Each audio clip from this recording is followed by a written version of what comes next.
Hello everyone, কেমন আছো সবাই? আজকে আমি নতুন আরেকটা রেসিপি নিয়ে চলে এসেছি।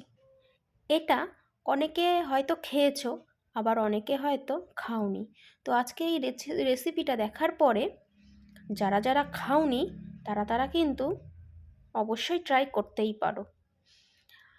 আজকে আমি এখানে নিয়েছি কুচো চিংড়ি। এই চিংড়িটা এতটাই ছোট, এটাকে শুধুমাত্র পরিষ্কার করে ধোয়া ছাড়া আর কিছু করার উপায় থাকে না। তো তাই জন্য আমি এটাকে পরিষ্কার করে ধুয়ে নিয়েছি। ধুয়ে নেওয়ার পর এর মধ্যে আমি আরও কয়েকটা জিনিস অ্যাড করব। সেগুলো প্রথমে আমি দিয়ে দিয়েছি পেঁয়াজ কুচি, তারপরে দিয়েছি লঙ্কা কুচি, তারপরে দিয়েছি স্বাদ মতো নুন, আর দিয়েছিলাম হলুদ, আর তার সাথে দিয়েছিলাম বেসন আর কর্নফ্লাওয়ার দিয়ে আমি এটাকে ভালো করে মেখে নিয়েছি। শীতের সন্ধ্যেতে এরকম গরম গরম খাবার হলে কিন্তু খারাপ হয় না, ভালোই হয়, তাই না? তো এখানে কিন্তু আমার এটা ভালো করে মেখে নেওয়া হয়ে গেছে। এইবার হচ্ছে ভাজার পালা।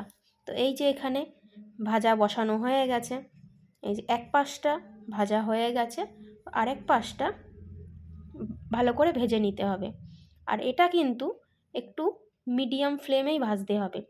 খুব হাই ফ্লেমে যদি এটাকে ভাজা হয় তাহলে কিন্তু এটা ওপর হয়ে যাবে, ভেতরটা কিন্তু কাঁচা থেকে যাবে, তাহলে কিন্তু খেতে ভালো লাগবে না।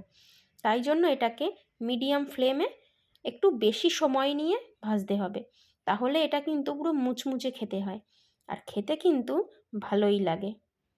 এখানে কিন্তু আমার ভাজা হয়ে গেছে দুই পিঠে। এবার এগুলো তুলে নেওয়ার পালা।